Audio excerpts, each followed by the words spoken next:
Оқуға құштар болса оқушы, оқушының болар озаты. Маңдайдан тері төгілсе, инемен құдық қазғаны. Тәуелсіздігіміздің 30 жылдық мерейтойына орай оқуға құштар мектеп, оқуға құштар ұлт жобасы аясында мектебімізде жасалынып жатқан игі шаралардың легі ұшан теңіз.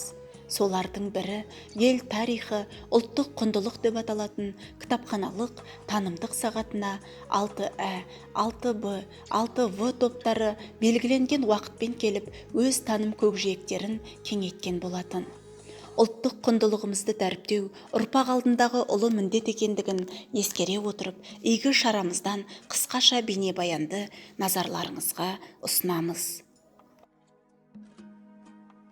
Қазіргі таңда қоғамның әлеуметтік сұранысының негізі жан-жақты дамыған, жеке тұлға болып қалыптасқан азамат немесе азаматша болу. Яғни жан-жақты дамып, жеке тұлға болып қалыптасу үшін жасалатын әрекеттің бірі, ең алғашқысы, ең бірінші өзіңнің шығу тарихыңды білу және өзіңнің бітім болмысыңды айқындау.